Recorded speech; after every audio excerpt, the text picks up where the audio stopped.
Bonjour tout le monde, et en particulier à tous ceux, toutes celles que je n'ai pas saluées tout à l'heure. Soyez les bienvenus, en tout cas, que tout le monde soit vraiment comme en famille. Vous êtes dans la maison de Dieu, mais vous êtes aussi en famille. Voilà, donc j'aimerais aussi saluer tous ceux, toutes celles qui nous suivent par Internet et leur dire qu'eux aussi sont les bienvenus. Pour commencer ce culte, d'abord, je vous rappelle, vous le savez déjà, nous sommes dans cette période de Noël. Nous fêtons, en tant que commémoration, nous commémorons la venue de notre Seigneur Jésus, la venue de notre Sauveur. Et cette commémoration est un témoignage pour le monde qu'un Sauveur nous a été donné. Et le passage qui résume le mieux les principales commémorations, parce qu'il y en a quand même quelques-unes des commémorations des fêtes chrétiennes, se trouve dans le verset le plus connu de toute la Bible. Vous connaissez tous ce verset. Je veux parler de Jean chapitre 3, verset 16.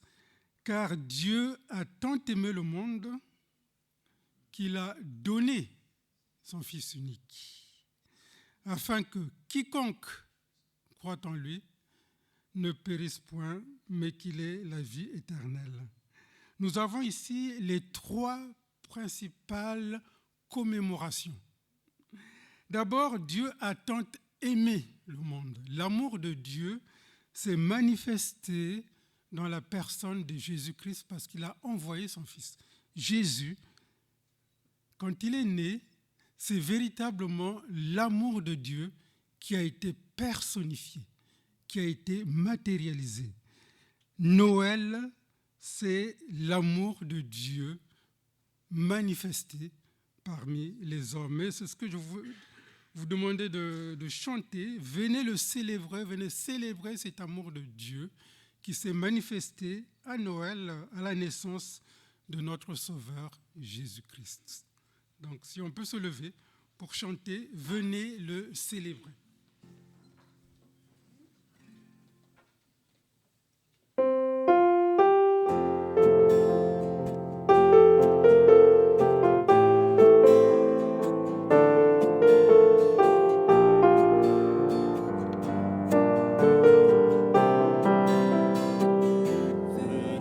le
Dieu a tant aimé le monde qu'il a donné son Fils. Son Fils s'est donné pour nous à la croix le jour de la Pâque. Pâque représente réellement Christ qui se donne au monde. Et donc, c'est la deuxième commémoration. Je vous demande donc de chanter ce cantique qui dit « Roi serviteur, tu es venu jusqu'à nous ». On peut rester assis donc pour chanter ce chant « Roi serviteur ».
Qu'on a des personnes qui nous dirigent dans le cadencement de la musique, parce que parfois il y a des petits ratés, mais bon, c'est pas grave. Heureusement qu'il y a Joël et Kafi qui sont là. Et merci encore, parce qu'on n'imagine pas tout le travail qu'il y a derrière.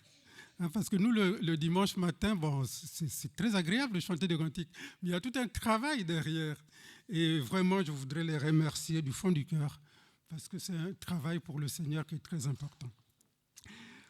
Et alors, notre verset nous a dit « Car Dieu a tant aimé le monde », c'est Noël, qu'il a donné son Fils unique, ça c'est le jour de la Pâque, afin que quiconque croit en lui ne périsse point, mais qu'il ait la vie éternelle. C'est-à-dire que Dieu est venu former un peuple. Et c'est le jour de la Pentecôte où l'Esprit de Dieu est descendu sur terre pour former l'Église. Quiconque croit en lui ne périsse point, mais qu'il ait la vie éternelle. Alors chantons ce cantique qui dit « Au peuple fidèle ». chantant ce cantique, on peut se mettre debout au peuple fidèle.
Que votre foi l'adore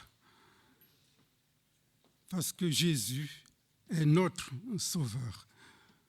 Inclinons-nous dans la prière et remercions vraiment notre Dieu de nous avoir donné un tel Sauveur.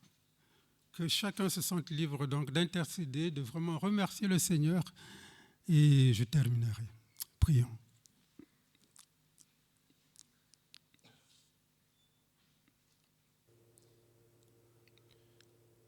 Oui, Seigneur, notre Dieu et Père, nous te bénissons. Nous te bénissons parce que tu es véritablement le Dieu d'amour. Parce que, Seigneur, tu étais dans le ciel avec ton Père et tu étais auprès de ton Père, Seigneur, dans une gloire indescriptible et tu as daigné venir jusqu'à nous. Venir jusque chez ceux, Seigneur, qui ne t'aimaient pas, qui te haïssaient. Tu es venu, Seigneur, pour les sauver, pour sauver ceux qui étaient contre toi, Seigneur. Nous te bénissons, notre Dieu et Père, de ce que véritablement ton amour s'est manifesté envers nous, en ce que nous étions encore pécheurs, nous étions encore tes ennemis, et toi tu es venu, Seigneur, avec plein d'amour pour te donner pleinement à nous. Merci, Seigneur, nous te remettons vraiment nos cœurs, nos vies, nos corps, Seigneur, tout ce que nous avons. Seigneur, que ton nom et ton nom seul soient glorifiés. Béni sois-tu au nom de Jésus. Amen. C'est vrai, le verset qui nous parle de Dieu qui a tant aimé le monde. Et vous remarquerez que dans ce verset, les trois personnes de la Trinité agissent dans ce verset. Parce qu'il est d'abord dit, car Dieu a tant aimé, et Dieu ici, il s'agit de Dieu le Père, comme le souligne la suite du verset, Dieu a tant aimé le monde qu'il a donné son Fils. Dieu le Père donne le Fils, afin que quiconque croit en lui ne périsse pas, mais qu'il ait la vie éternelle. Et donc le Saint-Esprit, qui est celui qui nous fait vraiment entrer en possession de ce que Jésus-Christ a fait à la croix. Les trois personnes de la Trinité sont cités ici sont comme cachés dans ce verset de Jean 3,16.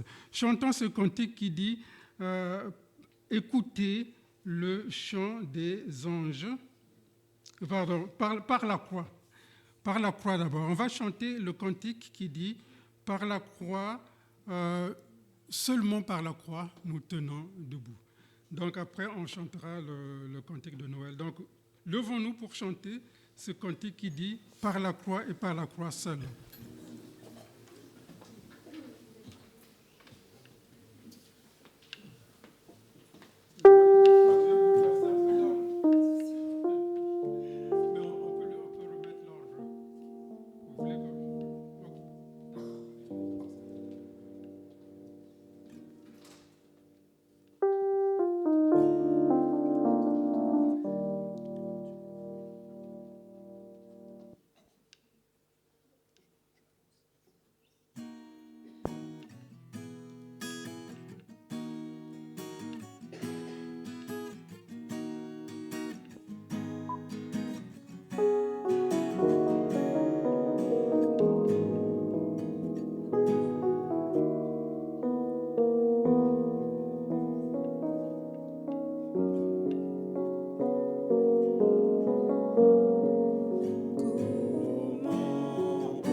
Je pense que ce cantique a bien résumé l'attitude que nous avons face à ce don de Dieu, ce don que Dieu nous a donné justement à Noël.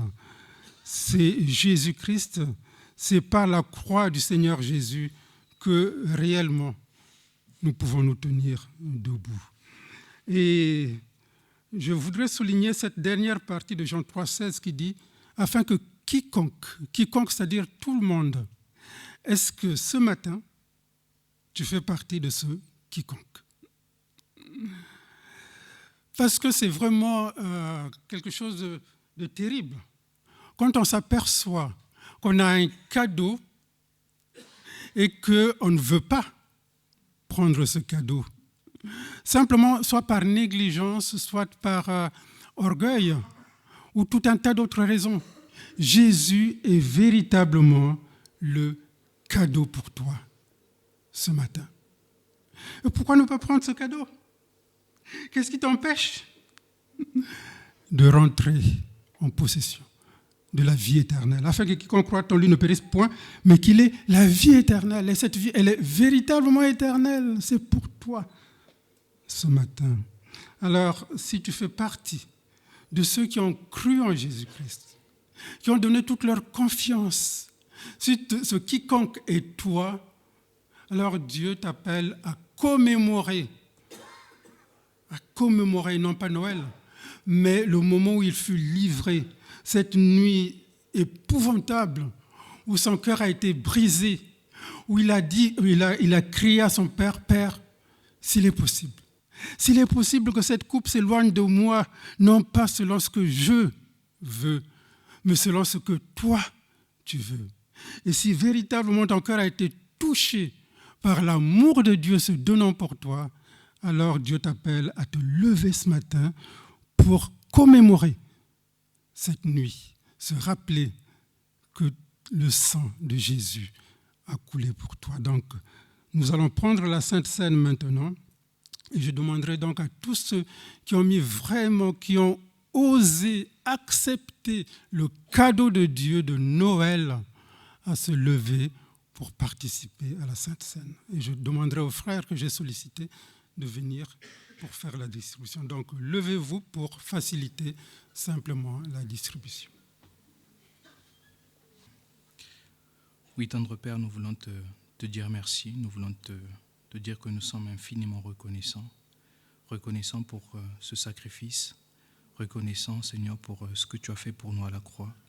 Oui, en cette période où nous célébrons, Seigneur, ta venue, nous nous souvenons également que c'est pour nous que tu l'as fait, c'est par amour pour nous. Ce n'est pas par contrainte, et pour cela, Seigneur, nous voulons être reconnaissants, Père, pour cette œuvre magnifique, cette œuvre pour laquelle, Seigneur, nous ne pouvons rien ajouter, mais que nous acceptons comme ça, tel qu'un cadeau.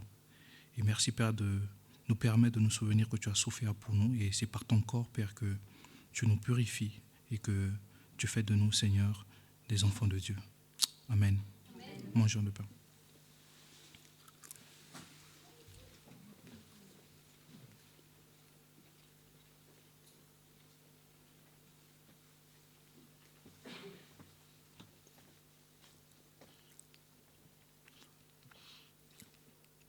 Effectivement, notre Seigneur, nous voulons nous rappeler ton amour immense, parce que tu nous as rappelé que Dieu a tant aimé le monde qu'il a donné son Fils unique afin que quiconque croit à la vie éternelle.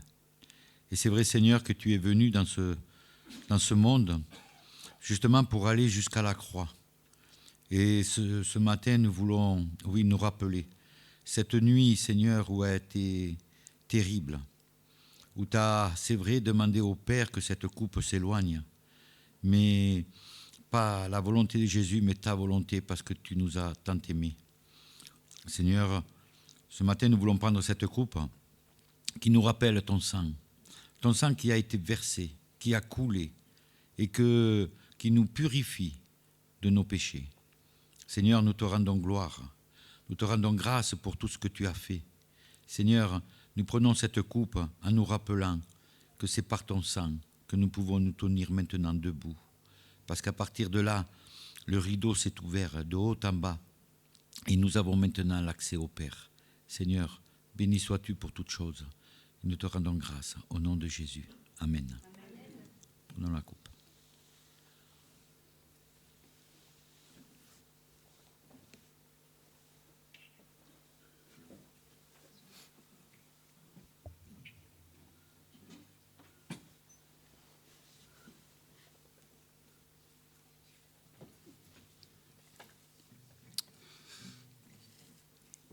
Pendant que nos frères ramassent les coupes, et avant d'écouter notre frère Alain qui va venir pour le message, on va chanter ce cantique. Et est-ce qu'il y a les enfants ce matin?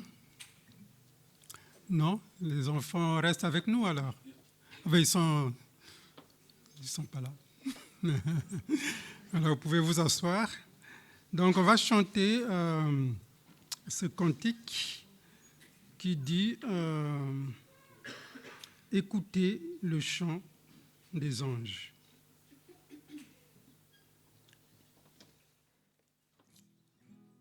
On peut rester assis. Écoutez le chant des anges.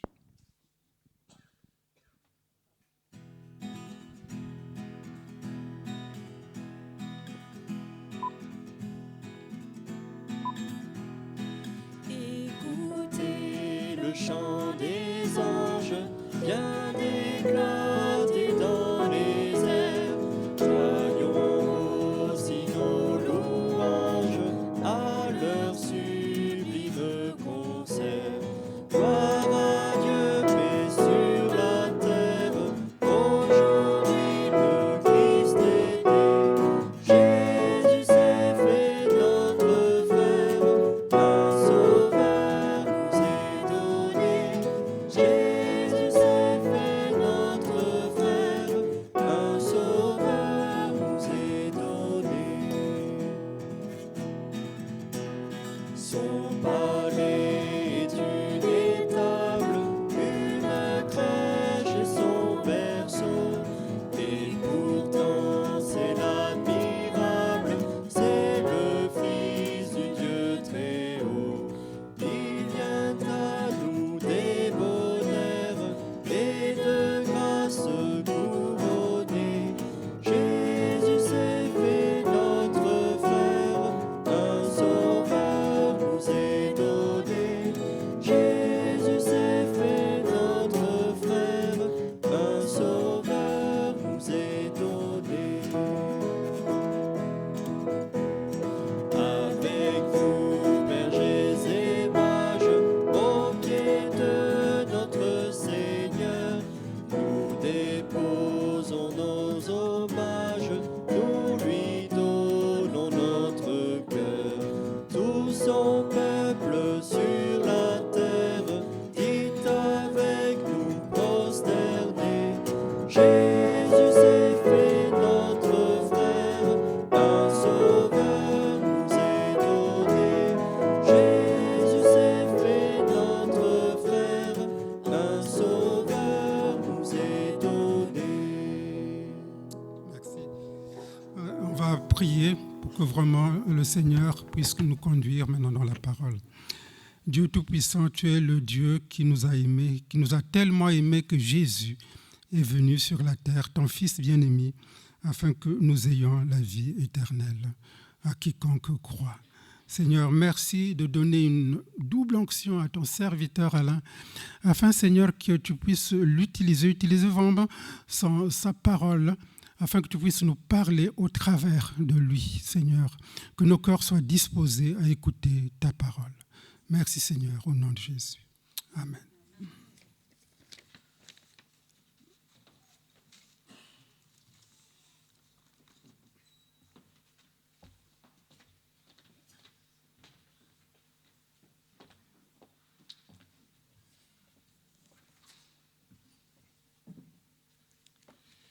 Bonjour à tous et à toutes.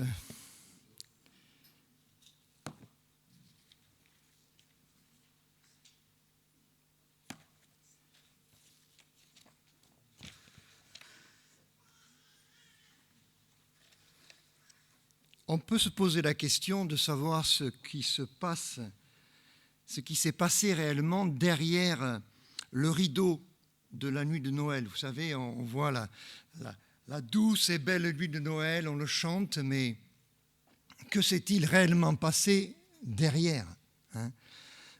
Parfois, Dieu, il écarte le rideau et nous montre l'envers du décor. Par exemple, dans le livre de Job, Dieu nous révèle que Satan lui-même se trouve être l'auteur des épreuves de Job. Si on ne lisait pas les chapitres 1 et 2, on ne comprendrait pas vraiment ce qui se passe, hein. Parce que là, on voit que c'est Satan qui est derrière les épreuves et les difficultés de cet homme. Également, on va lire un texte dans Daniel, chapitre 10, versets 12 et 13, où Dieu aussi lève un coin du voile sur ce qui se passe dans le monde spirituel lorsqu'un croyant prie. Daniel 10, versets 12 et 13. Daniel a prié au chapitre 9 en particulier, et puis voilà un ange qui vient et qui lui dit, verset 12, « Daniel, ne crains rien, car dès le premier jour où tu as eu à cœur de comprendre et de t'humilier devant ton Dieu, tes paroles ont été entendues, et c'est à cause de tes paroles que je viens. Le chef du royaume de Perse, c'est certainement un démon puissant, m'a résisté 21 jours. Mais voici Michaël, l'un des principaux chefs, donc un ange puissant qu'on retrouvera plus loin, est venu à mon secours et je suis demeuré là auprès des rois de Perse. » Donc, qu'est-ce qui s'est passé? Daniel, il a prié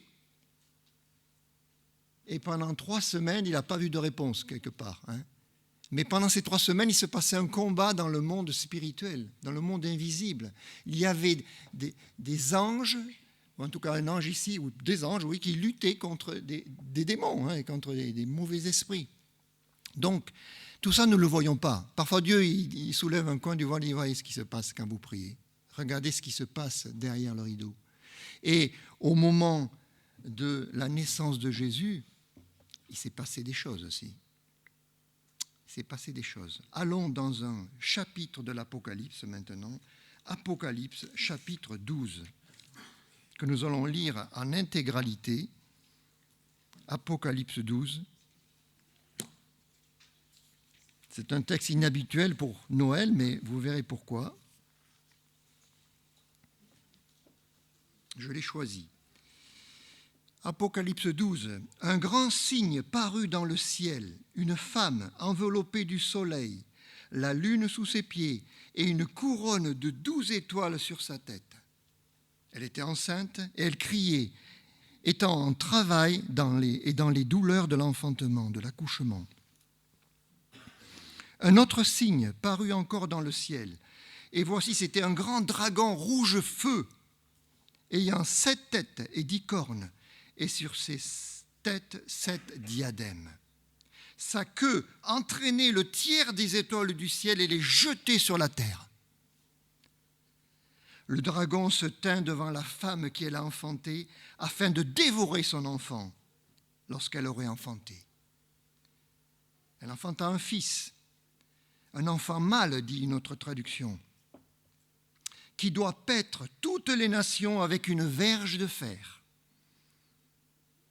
Et son enfant fut enlevé vers Dieu et vers son trône. Et la femme s'enfuit dans le désert où elle avait un lieu préparé par Dieu afin d'y être nourrie pendant 1260 jours. Et il y eut guerre dans le ciel, on l'a vu tout à l'heure, hein? Michel ou Michaël, c'est le même. Et ses anges combattirent contre le dragon. Et le dragon et ses anges combattirent, mais ils ne furent pas les plus forts. Et leur place ne fut plus trouvée dans le ciel. Et il fut précipité le grand dragon, le serpent ancien, appelé le diable et Satan, celui qui séduit toute la terre. Et ses anges furent précipités avec lui. Et j'entendis dans le ciel une voix forte qui disait « Maintenant, le salut est arrivé, ainsi que la puissance, le règne de notre Christ, de notre Dieu, et l'autorité de son Christ, car il a été précipité, l'accusateur de nos frères, celui qui les accusait devant notre Dieu jour et nuit. » Et ça nous ramène à Job. Ils l'ont vaincu. Voilà la plus grande victoire. Ils l'ont vaincu à cause du sang de l'agneau. On l'a chanté tout à l'heure. C'est par la croix, le sang qui nous a lavés. Ils l'ont vaincu à cause du sang de l'agneau, à cause de la parole de leur témoignage. Et ils n'ont pas aimé leur vie jusqu'à craindre la mort. C'est pourquoi réjouissez-vous, cieux, et vous qui habitez dans les cieux. Par contre, malheur à la terre et à la mer, car le diable est descendu vers vous, animé d'une grande colère, sachant qu'il a peu de temps. Quand le dragon vit qu'il avait été précipité sur la terre, il poursuivit la femme qui avait enfanté le fils. Et les 2 ailes du grand aigle furent données à la femme afin qu'elle s'envole au désert vers son lieu, où elle est nourrie 1 temps, des temps et la moitié d'un temps, loin de la face du serpent. Et de sa gueule, le serpent lança de l'eau comme un fleuve derrière la femme afin de l'entraîner par le fleuve. Mais la terre secourut la femme, elle ouvrit sa bouche et engloutit le fleuve que le dragon avait lancé de sa gueule. Et le dragon fut irrité contre la femme, et il s'en alla faire la guerre au reste de sa postérité, à ceux qui gardent les commandements de Dieu et qui retiennent le témoignage de Jésus. Et il se tint sur le sable de la mer. Avouons que c'est un texte difficile. Il y a des textes difficiles dans la Bible. Et ici, nous avons donc des signes qui sont donnés à Jean, des grands signes qui sont symboliques, bien sûr, de réalités terrestres ou célestes. Alors donc, quand on a un texte comme ça qui est difficile, comment faut-il procéder ? Eh bien, il faut procéder comme au Mikado. Vous savez en quoi consiste le Mikado, là, ce jeu où vous tenez dans votre main des bâtonnets et puis vous les lâchez. Et alors, comment vous procédez ? Vous commencez par prendre les plus difficiles ? Non. On commence par les plus faciles. Il y en a toujours qui sont un peu éloignés. On commence par les plus faciles, etc. Et puis on avance petit à petit jusqu'au bout. Et c'est un peu comme ça qu'on doit procéder avec la Bible pour interpréter un texte. Il faut commencer par les choses les plus claires, les plus évidentes, les plus faciles. Et on avance. Ça ne veut pas dire qu'on va tout comprendre, parce qu'il y aura toujours des choses difficiles. Mais au moins on peut avancer. Alors là, je vous pose la question. Il y a plusieurs personnages. Il y a cette femme, il y a le dragon, il y a un enfant, il y a aussi Michaël. Alors, on commence par qui ? Quel est le plus facile ? Celui qui est bien identifié. Le dragon, Le dragon, c'est sûr, c'est le dragon. Tous les titres sont donnés au verset 9. Regardez, verset 9, on va relire. Le dragon, le serpent, le diable, Satan. Plus loin, il est même dit l'accusateur, verset 10. Donc là, vous avez, comme on dit quand on étudie la Bible, une mention complète sur la personne de Satan. Il y a tous ces noms qui sont donnés. Vous avez le dragon, alors c'était un ange au départ. Un ange qui est devenu un monstre, une bête. 7 têtes et 10 cornes, c'est horrible. C'est horrible. Je veux dire, vous imaginez, on le représente, mais c'est un hydre à plusieurs têtes qui entraîne après lui, il est dit un peu plus tôt, là, au verset 4, il entraîne le tiers des étoiles du ciel et les jette sur la terre. Alors, on pense que ce ne sont pas les étoiles littérales, ce n'est pas les étoiles filantes, des météores, mais ce sont des anges, probablement. Les anges sont souvent comparés à des étoiles. Donc, ça veut dire que dans sa chute, quand il s'est rebellé contre Dieu, il a entraîné avec lui des milliers d'anges. Il y a un texte dans Daniel qui nous parle des anges comme étant des milliards, des myriades, c'est des milliards. Alors imaginez le tiers. C'est-à-dire qu'il y a beaucoup de démons qui ont suivi, beaucoup d'anges déchus qui sont devenus démons, qui ont suivi le diable. Il est aussi rouge-feu, il est dit au verset 3. Rouge-feu, pourquoi rouge-feu ? Parce que ça symbolise finalement deux choses, peut-être le sang de ses victimes. Hein. On voit qu'il a fait mourir, hein. Si vous lisez l'Apocalypse, vous verrez combien de victimes il y a, hein, par l'œuvre de Satan, mais peut-être aussi ce feu de l'enfer où il veut nous entraîner.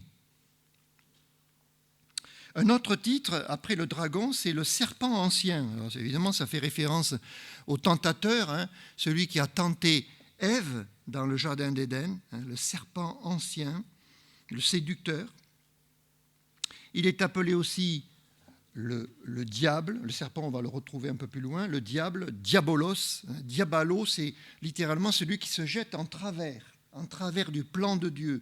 On pourrait dire celui qui met des bâtons dans les roues, n'est-ce pas? Qui essaie toujours de s'opposer au plan de Dieu. Et c'est particulièrement vrai dans ce chapitre. Et puis Satan. Satan, ça veut dire l'adversaire. L'adversaire. Celui qui s'oppose à Dieu, qui est contre Dieu. Et on voit ici que son opposition se manifeste, à travers ce dragon aussi, par l'intention de dévorer l'enfant.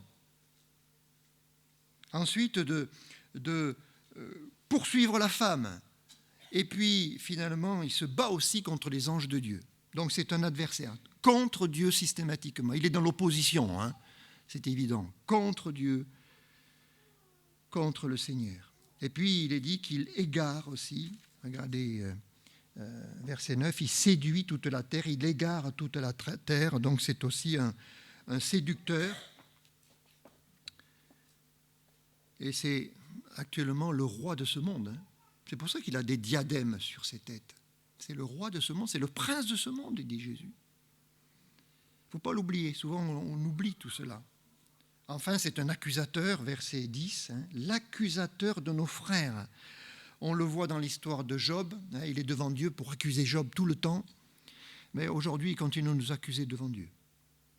Calomniateur, il nous accuse jour et nuit, il dit jour et nuit, il ne dort pas. Il revient tout le temps à la charge. Mais merci Seigneur, parce que 1 Jean chapitre 2, verset 1 nous dit que nous avons un avocat auprès du Père, Jésus-Christ le juste, qui nous défend, lui il nous défend. Il plaide pour nous, il présente son sang, son sacrifice constamment. Donc ça, nous n'imaginons pas toujours tout ce qui se passe là-haut. Hein. Le ciel n'est pas silencieux, le ciel n'est pas sans activité. Hein. Et la victoire est possible, c'est ça qui est encourageant, la victoire est possible dans ce verset 11. Ils l'ont vaincu, en parlant des croyants, ils l'ont vaincu à cause du sang de l'agneau. Donc de la croix, on l'a chanté tout à l'heure. Hein. Voici l'agneau de Dieu qui enlève le péché du monde. Ainsi nous plaçons notre foi dans le sacrifice de Jésus comme étant l'agneau de Dieu, bien nous pouvons être purifiés, nous pouvons être lavés, nous pouvons être sauvés. Est-ce que vous l'avez fait? Est-ce que vous avez placé votre foi, comme nous le rappelait Jean, dans le sacrifice de l'agneau? Par le sacrifice de l'agneau, mais aussi à cause de la parole de leur témoignage. J'aimerais lire avec vous Romains 10, versets 9 à 13, parce que ce passage rejoint cette idée d'être vainqueur par notre témoignage. Si nous témoignons, si nous confessons Christ, Romains 10, versets 9 et 10. Si tu confesses de ta bouche, si tu témoignes de ta bouche, le Seigneur Jésus, et si tu crois dans ton cœur que Dieu l'a ressuscité des morts, tu seras sauvé. Car c'est en croyant du cœur qu'on parvient à la justice, et c'est en confessant, en témoignant de sa bouche, qu'on parvient au salut selon ce que dit l'Écriture.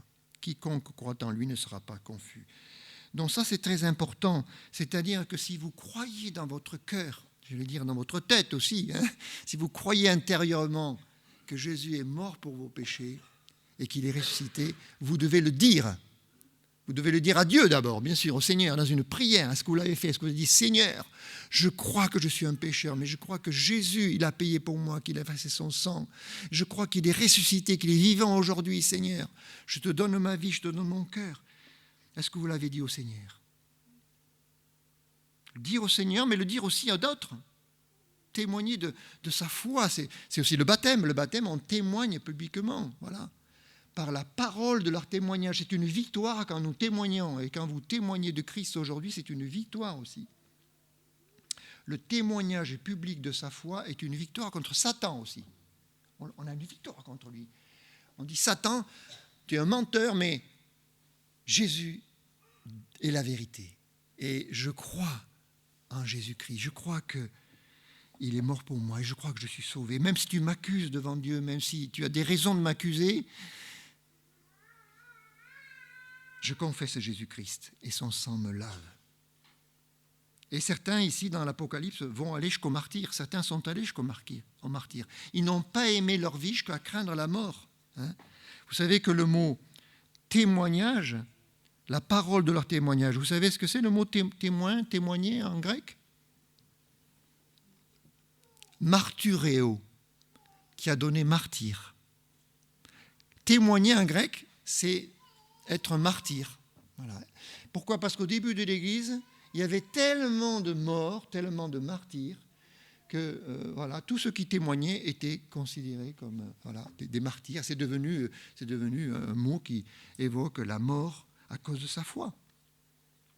Donc voilà pour le dragon. Deuxième personnage qu'on peut identifier maintenant. Il reste l'enfant, il reste la femme. Bon, Michael, c'est facile, hein, c'est l'ange. On va passer au fils, on va passer à l'enfant, d'accord, hein, l'enfant qui est ici, alors, il s'agit de qui? Il s'agit de Jésus, hein, Jésus, parce que c'est très clair, à partir au verset 5, quand il est dit « Elle enfanta un fils qui doit paître toutes les nations avec une verge de fer. » Et on voit après qu'il est enlevé vers Dieu et vers son trône. Donc c'est le Messie qui est prophétisé dans l'Ancien Testament. Par exemple, le psaume 2, versets 7 à 9, où nous lisons justement une prophétie qui annonce ce roi qui va venir pour dominer sur les nations. Hein. Le psaume 2, un psaume messianique, comme on dit. Ça va plus vite avec la vidéoprojection que quand on cherche. Voilà. Alors, psaume 2, versets 7 à 9. C'est Dieu qui parle, dit « Je publierai le décret. L'Éternel m'a dit, tu es mon fils, je t'ai engendré aujourd'hui. Demande-moi et je te donnerai les nations pour héritage et les extrémités de la terre pour possession. Tu les briseras avec une verge de fer, tu les briseras comme le vase d'un potier. » Donc ça, c'est un règne millénaire, c'est le règne du millénium que nous attendons, où Christ va régner avec autorité sur la terre. Donc c'est annoncé ici aussi. Hein. Donc ça sera accompli plus tard, après le retour de Christ. Et bien, ce qui est frappant ici, c'est qu'on voit la naissance. Cet enfant vient au monde et on zappe tout son ministère terrestre. Il n'est pas mentionné. On passe tout de suite à son ascension et à son couronnement quelque part où il est sur le trône. Il fut enlevé vers Dieu et vers son trône. L'accent n'est pas mis sur son ministère, mais sur sa naissance. Donc c'est Noël, hein, voilà. Et puis son ascension et son règne. Alors on continue, hein, c'est lui qui est au centre bien sûr, hein, mais il y a un personnage beaucoup plus difficile à identifier maintenant, c'est la femme. Cette femme, ici, il y a 3 interprétations qui sont données chez les croyants. La première interprétation, c'est que cette femme, ça serait l'Église. C'est vrai que l'Église est comparée à une femme. Regardez, chapitre 21, verset 9 de l'Apocalypse. Ailleurs, elle est comparée à la fiancée de Christ. Donc, Apocalypse 21, verset 9. Puis un des 7 anges qui tenait les 7 coupes remplies des 7 derniers fléaux vint et il m'adressa la parole et dit « Viens, je te montrerai l'épouse, la femme de l'agneau. » Donc ça, c'est l'Église. Hein. L'Église qui ici est représentée par une ville aussi, hein, la Nouvelle Jérusalem. Mais bon, c'est vrai que l'Église est comparée à une femme. C'est vrai qu'elle est persécutée, parce que cette femme est persécutée. Mais il y a un problème. Quel est le problème? La femme, elle enfante Jésus-Christ. Est-ce que c'est l'Église qui a enfanté Jésus-Christ? Non, ça ne colle pas, ce n'est pas possible. L'Église ne peut pas être en même temps l'épouse et la mère. Vous voyez ce que je veux dire? Donc, ça ne peut pas être l'Église. Certains voient aussi dans le Fils, toujours avec l'idée que ça serait l'Église, les chrétiens. C'est l'Église, elle enfante, le Fils, ça serait les chrétiens. Mais bon, les chrétiens, voilà, ils n'ont pas eu le même ministère. Alors, la chose importante aussi, c'est que dans l'Apocalypse, il faut avoir toujours à l'esprit que l'Apocalypse se divise chronologiquement. Et à partir du chapitre 4, quand Dieu dit à Jean, monte ici, c'est une préfiguration de l'Église qui est enlevée, le jour de l'enlèvement, et qui à partir de ce moment-là n'est plus sur terre. Et d'ailleurs, quand vous regardez bien, vous avez l'Église qui est mentionnée au chapitre 2, chapitre 3, les 7 églises de l'Apocalypse, mais à partir du chapitre 4, après, l'Église n'est plus mentionnée. Même si certains veulent voir l'Église parfois dans les textes, mais plus mentionnée jusqu'au chapitre 19, où Jésus-Christ revient en gloire avec tous les saints, avec l'Église. Voilà. Donc, l'Église est absente là. Elle est au ciel. Donc, ça ne peut pas être l'Église. Deuxième interprétation, répandue chez les catholiques, la femme, c'est Marie. Vous avez tous vu cette représentation de Marie couronnée d'étoiles, n'est-ce pas? Avec le soleil autour de sa tête. C'est l'Assomption de Marie pour les catholiques. Voilà. C'est quand même un détournement un peu de la parole de Dieu. Mais bon, on va voir pourquoi. Mais je ne sais pas si certains ont fait la route nationale qui va de Tarbes à Saint-Gaudens. Mais à un moment donné, sur le trajet, peut-être entre Montrégeau, je pense, et Saint-Gaudens, dans ces environs-là, il y a une statue sur le bord de la route. Une statue de Marie, Marie qui est représentée debout, et qui a à ses pieds un serpent. Elle est en train d'écraser le serpent. Donc là, c'est le texte de Genèse 3.15, Genèse 3.15, qui est un peu détourné aussi, parce que là, ils appliquent à Marie ce qui en fait doit être appliqué à Jésus. Genèse 3.15, on va le lire aussi, quand il dit, Dieu s'adresse au serpent et il dit, Genèse 3.15, « Je mettrai inimitié entre toi et la femme, entre ta postérité et sa postérité, celle-ci t'écrasera la tête et tu lui blesseras le talon. » Qui a écrasé la tête du serpent? Est-ce que c'est Marie? C'est qui a écrasé? C'est la postérité de Marie, et la postérité de c'est la postérité de Ève ici, c'est Jésus. Bien sûr, c'est Jésus qui, sur la croix, a écrasé la tête du serpent, même si le serpent l'a quelque part blessé par sa mort. Mais Jésus est vainqueur. Alors, Galates 4.4 nous dit aussi dans le Nouveau Testament que Jésus, certes, est né d'une femme, c'est vrai, il est né de Marie, ça, c'est évident, mais il est né sous la loi, né d'une femme née sous la loi, Galates 4.4, et ça évoque Israël finalement. La loi, c'est Israël, il est né d'une femme, il est né sous la loi. Marie, finalement, elle représente aussi tout Israël, elle est vraiment... Toutes les femmes d'Israël qui attendaient d'enfanter le Messie sont en Marie, finalement. Et donc, à travers cette femme, il faut voir au-delà de Marie.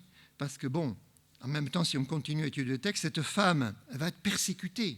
Elle va être poursuivie par le serpent. Est-ce que Marie a été persécutée dans le désert par Satan? Non, on ne peut pas dire que c'était le cas directement. Par contre, troisième interprétation maintenant, la femme symboliserait donc Israël, le peuple d'Israël. Il faut revenir dans le contexte juste avant, au chapitre 11 et au verset 19. 11-19. Rappelez-vous, l'Église n'est plus là. Mais 19, le temple de Dieu dans le ciel fut ouvert, et l'arche de son alliance apparut dans son temple. Et il y eut des éclairs, des voix, des coups de tonnerre, un tremblement de terre et une forte grêle. Et juste après, il y a ce signe qui apparaît. C'est évident, quand il y a une allusion au temple de Dieu, à l'arche de l'alliance, ça nous fait penser à Israël. Et donc, ce que nous croyons, c'est que à partir du chapitre 4 de l'Apocalypse jusqu'au chapitre 19, le peuple de Dieu sur terre, c'est à nouveau Israël. C'est à nouveau des Juifs qui vont se convertir, bien sûr, qui vont se tourner vers leur Messie et qui vont devenir le peuple de Dieu, et c'est eux qui vont être persécutés.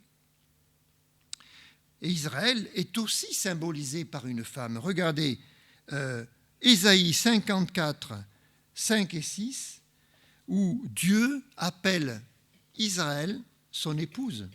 En fait, il dit, c'est moi, ton créateur et ton époux. Voilà. Ton créateur et ton époux, l'Éternel des armées, son nom, etc. Donc, Dieu se présente ici comme l'époux d'Israël. Donc, Israël, c'est l'épouse de Dieu, c'est la femme de Dieu dans l'Ancien Testament et à nouveau, finalement, dans cette partie de l'Apocalypse. Dieu n'a pas abandonné son alliance avec son peuple. Jésus dira aussi, dans Jean 4, verset 22, « Le salut vient des Juifs. Le Sauveur vient des Juifs. » Voilà. Ce n'est pas seulement de Marie, mais c'est de tout le peuple juif, de toutes les femmes d'Israël, que vient le Sauveur. Et ce n'est pas sans douleur. Sans douleur, si vous parcourez l'Ancien Testament, regardez combien de fois Satan, justement l'adversaire, le dragon, a essayé d'empêcher l'accomplissement de la prophétie de Genèse 3,15. Exode, quand en Égypte, le pharaon faisait mettre à mort tous les enfants mâles. Ça nous fait penser un peu plus tard à ce qui se passera aussi au temps de la naissance de Jésus. Donc justement, quand Hérode, lui, fera tuer aussi tous les enfants en dessous de 2 ans. Donc toujours cette tentative d'éliminer la postérité de la femme et le Sauveur.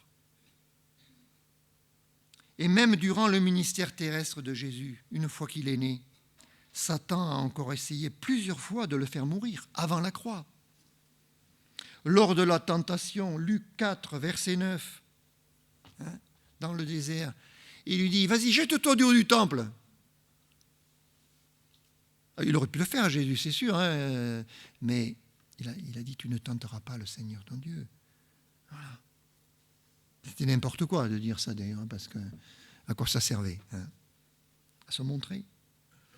Plus loin, Luc 4, versets 28 à 30, regardez cette histoire, toujours dans le même chapitre de Luc.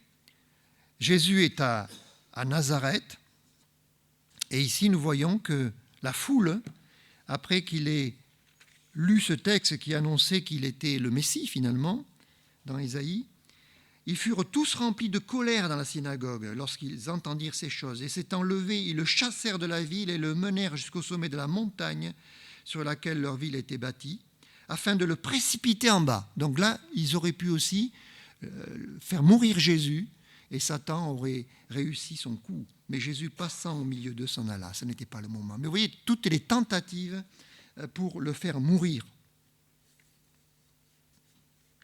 Alors, cette vision d'une femme enceinte, donc enveloppée du soleil, la lune sous ses pieds et couronnée de 12 étoiles, rappelle aussi un rêve de l'Ancien Testament. Vous voyez de qui il s'agit ? Joseph. Joseph, dans Genèse 37, versets 9 à 11, il a des rêves. On en parlait tout à l'heure avec un frère de nos rêves aussi. Mais ici, c'est un rêve qui vient du Seigneur. Et Genèse 37 nous montre donc Joseph qui a une révélation de la part de Dieu. Lisons ces versets 9 à 11. Il eut encore un autre songe et il le raconta à ses frères. Il dit « J'ai eu encore un songe. Et voici le soleil, la lune et 11 étoiles se prosternaient devant moi. il le raconta à son père et à ses frères. Son père le réprimanda, lui dit « Que signifie ce songe que tu as eu? Faut-il que nous venions, moi, ta mère et tes frères, nous prosterner à terre devant toi ?» Et pourtant, il avait bien compris, c'est bien ce que cela signifiait, c'est que quelques années plus tard, effectivement, Joseph sera élevé et toute sa famille, finalement, sera, en particulier ses frères, sera amené à se prosterner devant lui, à reconnaître son autorité. Donc ici, les étoiles ici qui se prosternent, ce sont les frères de Joseph, d'où viendront aussi les 12 tribus, si on rajoute Joseph. Donc cela pourrait symboliser la même chose ici aussi, les étoiles, les 12 étoiles, 12, le chiffre 12, ça revient dans la Bible, les 12 étoiles autour de la tête de cette femme peuvent symboliser les 12 tribus d'Israël. Il y a aussi les 12 apôtres, mais là, comme je l'ai dit, l'Église n'est plus là. Donc ça ne peut être que Israël. Le soleil qui entoure sa tête peut symboliser la gloire de Dieu qui entoure à nouveau Israël et en même temps la lumière que ce peuple apporte au monde. Ésaïe 49,6 nous parle d'Israël et des Juifs comme étant la lumière des nations. Ensuite, ça sera Jésus qui sera la lumière du monde et puis les chrétiens. Mais à ce moment-là, au temps d'Ésaïe, la lumière des nations, ça devait être Israël. Ils n'ont pas toujours été une lumière. Et là, ils le redeviennent, la lumière des nations. Ésaïe 60, versets 1 à 3 aussi, lisons ces versets. 60, versets 1 à 3. C'est intéressant ça. « Lève-toi, sois éclairé, car ta lumière arrive, et la gloire de l'Éternel se lève sur toi. » On voit bien cette gloire, ce soleil qui entoure cette femme, qui entoure Israël. « Voici, les ténèbres couvrent la terre et l'obscurité les peuples, mais sur toi l'Éternel se lève, sur toi sa gloire apparaît. Des nations marchent à ta lumière et des rois à la clarté de tes rayons. » Reconnaissons que sans les Juifs, nous n'aurions pas la Bible. Sans Israël, nous n'aurions pas le Messie non plus. Que serait notre civilisation sans Israël et sans les Juifs et sans la Bible? Nos lois s'inspirent des commandements de Dieu. Quel peuple a reçu le plus grand nombre de prix Nobel? Ce sont des Juifs. La lune sous les pieds peut évoquer aussi la nuit. Étant sous les pieds, ça évoque peut-être les ténèbres spirituelles, la domination sur les ténèbres spirituelles. Alors, ce que je veux relever dans ce chapitre 12, c'est ce combat qui se déroule autour de la naissance de Jésus, finalement, parce que ça déborde la naissance de Jésus, mais quand même, le point central, c'est cette naissance de ce fils qui va dominer plus tard sur la terre, mais de voir le combat, cette guerre qui se déroule à ce moment-là, ce dragon qui est là et qui continue à se battre une fois que ce fils est enlevé. Nous avons tous vu les versets 7 à 12 d'Apocalypse, on revient dans ces versets où il y a ce combat entre Michel ou Michael et ses anges et le dragon et ses anges. Vous avez tous vu une représentation de Michel terrassant le dragon. Nous avons le mont Saint-Michel en France, qui est un des lieux touristiques les plus fréquentés. Tout ça, c'est biblique. C'est sûr que la Bible nous dit ici qu'il y a un combat, on en a parlé dans Daniel 10. Nous n'imaginons pas le combat spirituel qui se déroule derrière le rideau. Quand nous prions, parfois c'est dur, il n'y a pas de réponse. Mais pourquoi? Parce qu'il y a une bataille là-haut, là derrière. Paul évoque cela dans Éphésiens 6, relisez, ce soldat chrétien, on doit se battre contre les dominations, les autorités, quelque chose qui nous dépasse. Alors ce combat entre Michel et les anges, c'est quelque chose qui a déjà eu lieu, on l'a vu dans Daniel, mais c'est encore à venir certainement, parce que là, il va se solder par la victoire des anges de Dieu et la chute sur terre de Satan. Aujourd'hui, il n'est pas encore chuter. Même si Jésus, dans Luc 10, 18, nous dit, prophétiquement, « Je voyais Satan tomber du ciel comme un éclair. » Ésaïe 14, 12 nous dit, « Te voilà tombé du ciel. » Et puis Ézéchiel 28, « Je te précipite. » Donc plusieurs textes annoncent cette chute de Satan qui a déjà eu lieu. Il a déjà été précipité quand il s'est rebellé contre Dieu, mais là, il va aller encore plus bas, il va descendre sur terre, il va quelque part s'incarner dans l'Antichrist, ça va être terrible. Donc devant nous, devant ce monde, il y a encore des choses terribles qui doivent se produire. Mais en même temps, il y a une grande joie dans le ciel parce que, voilà, le Seigneur est vainqueur. C'est lui le grand vainqueur. Chapitre 12, verset 10, si on revient à l'Apocalypse, voilà. Le salut est arrivé, la puissance, le règne de notre Dieu, l'autorité de son Christ.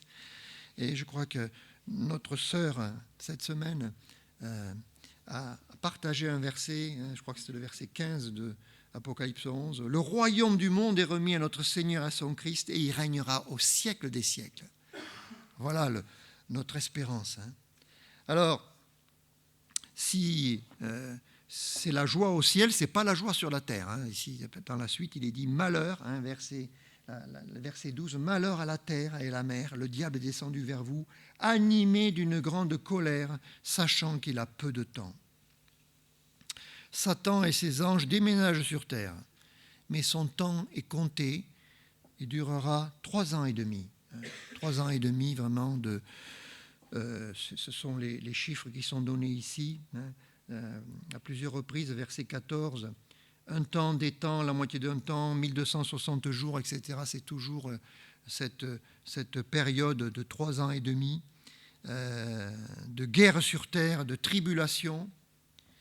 La guerre, on le sait, c'est pas nouveau, ça a commencé entre Caïn et Abel, ça continue aujourd'hui, on voit ce qui se passe en Ukraine.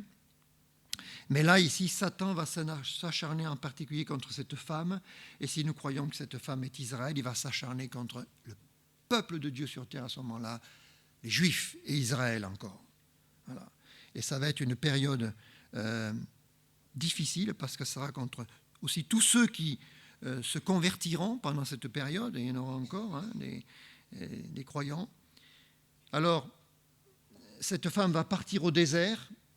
Évidemment, tout ça est à la fois symbolique et peut-être littéral aussi, mais si c'est symbolique, le désert, ça peut représenter finalement un isolement politique, un isolement économique. Aujourd'hui, c'est possible, il peut y avoir un boycott, comme ça se passe avec la Russie, un boycott économique, plus de commerce, plus d'importation, plus de tourisme, etc. Donc, période difficile. On sait qu'Israël en particulier vit beaucoup du tourisme, donc ça pourrait être ça. Et puis peut-être aussi un désert littéral, et certains parlent de Pétra en Jordanie, où les Juifs pourraient se réfugier. C'est un désert, mais c'est un lieu de refuge aussi. En tout cas, voilà, il y a un acharnement du dragon, qui est appelé aussi le serpent, et qui ne crache pas du feu ici, mais qui crache de l'eau. Alors, qu'est-ce que ça veut dire ? Ça peut être littéral aussi, mais ça peut être aussi des flots de haine et d'antisémitisme. On a vécu ça de manière tragique pendant la dernière guerre, comment cet acharnement contre le peuple juif, ici, ça pourrait se reproduire, et contre tous les croyants en général. Mais Dieu veille et va engloutir ce fleuve. Il est temps de conclure, après ce grand chapitre. Donc en ce temps de Noël, je pense que c'est important de garder à l'esprit qu'il se passe des choses derrière, dans le monde spirituel que nous ne voyons pas. Même tout simplement sur terre, il se passe des choses dans certains pays que nous ne savons pas. Il y a des chrétiens qui sont derrière, j'allais dire le rideau de fer, mais maintenant c'est d'autres rideaux. C'est dans les pays musulmans, c'est dans des pays communistes aussi, des chrétiens qui sont persécutés. Prions pour eux. Et puis veillons à ne pas laisser le monde et Satan dévorer le petit enfant, n'est-ce pas, par le côté païen de la fête. C'est-à-dire, voilà, il est là, il est toujours là, prêt à dévorer le sens de la fête, le cœur du message qui est Jésus. Et donc, veillons à couronner Jésus roi, voilà. C'est lui qui doit être au cœur et au centre. Avec ce verset essentiel qu'on va relire, le verset 11, que nous devons faire vraiment nôtre. Ils l'ont vaincu. Alors vous pouvez dire, je l'ai vaincu, Satan, à cause du sang de l'agneau et à cause de la parole de mon témoignage. Je n'aime pas ma vie jusqu'à craindre la mort. Nous pourrons dire ça. Voilà, mais en tout cas, ce qui est important, c'est la victoire par le sang de l'agneau. On l'a rappelé, on l'a chanté, voilà. Est-ce que vous avez dit à Dieu de tout votre cœur, voilà, Seigneur, je crois. Je crois que Jésus est mort. Je crois qu'il est ressuscité. Sinon, faites-le maintenant. Faites-le maintenant, confessez-le, témoignez de votre foi ce matin dans une prière au Seigneur. Et puis faites-le ensuite autour de vous. Hein. Dites-le à quelqu'un d'autre de manière à être vainqueur. Voilà, c'est comme ça qu'on est vainqueur, quand on confesse sa foi. Nous allons prier. Seigneur, nous te remercions pour le fait que le dragon n'a pas dévoré l'enfant, le fait que Satan est vaincu, qu'il a été battu par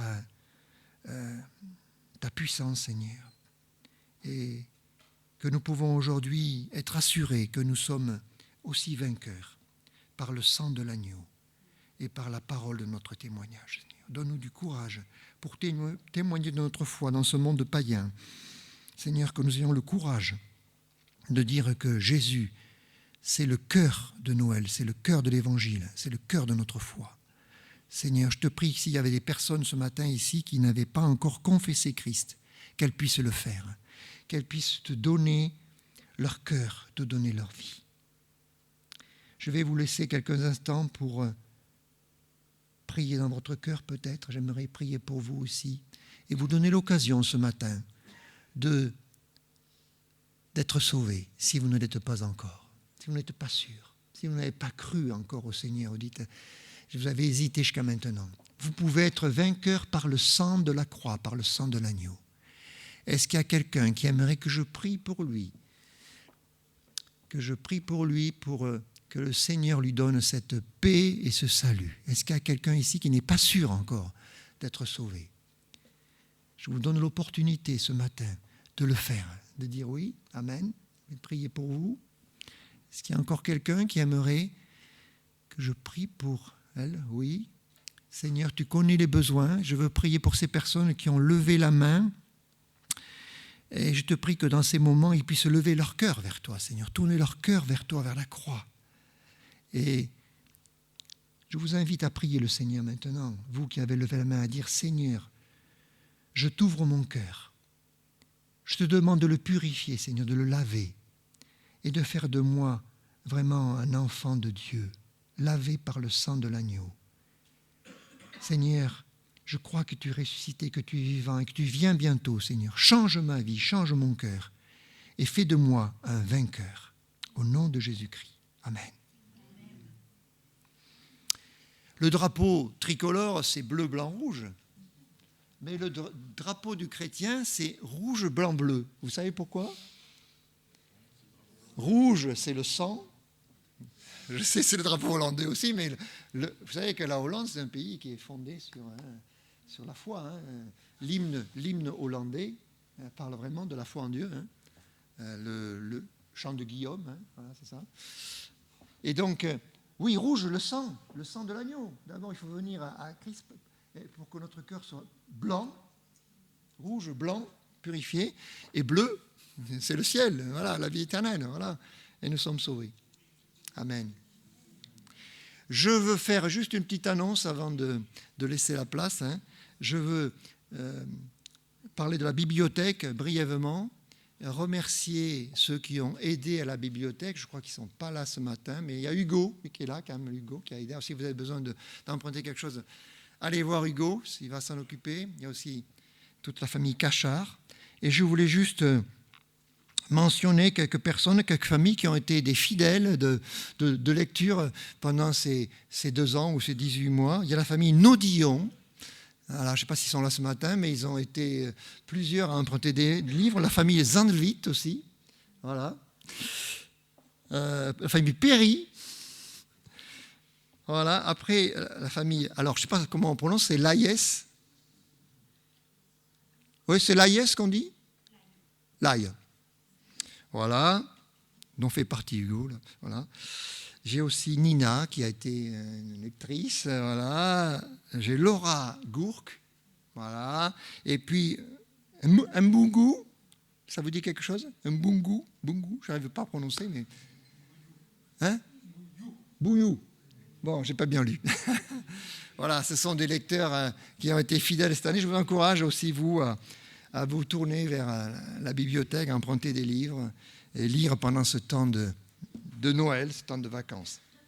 Voilà, que Dieu vous bénisse. Je laisse la place à Jean maintenant pour un dernier cantique, c'est ça?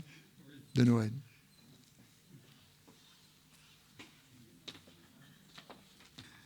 Mais au ciel, nos noms seront bien prononcés. Bien. Eh bien, je vais vous demander donc de vous lever pour chanter ce cantique de Noël qui dit « Voici Noël, ô douce nuit ». Douce nuit qui contraste avec la violence du dragon sur le peuple de Dieu. Mais ici, c'est vraiment la douce nuit.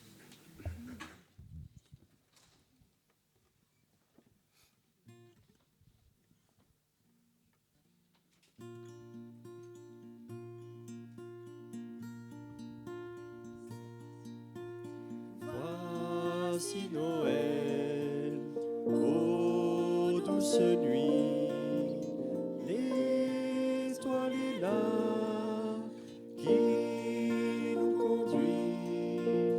Allons donc tous avec les mages, porter à Jésus nos hommages, car nous aider. Le Fils nous est donné.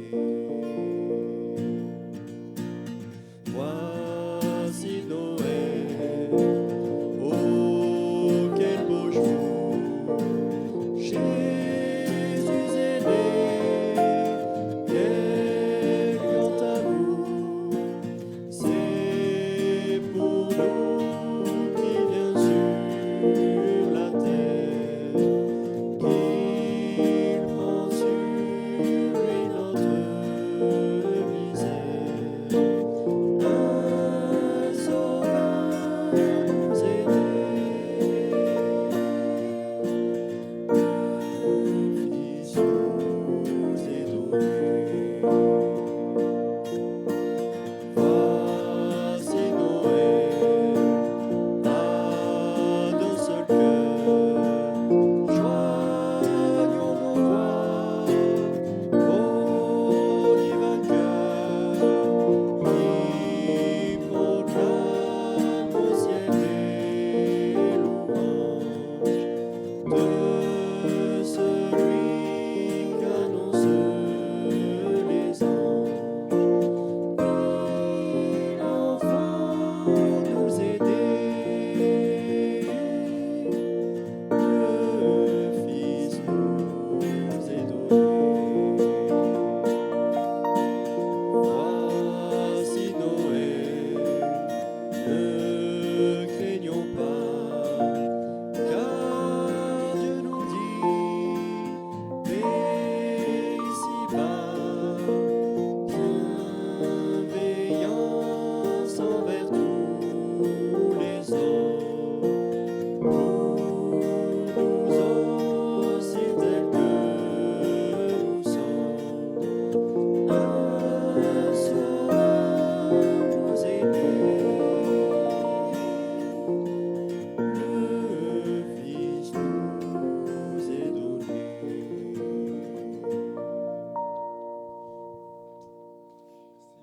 Voilà. Vous pouvez s'asseoir. Donc ici s'achève la partie enregistrée pour Internet.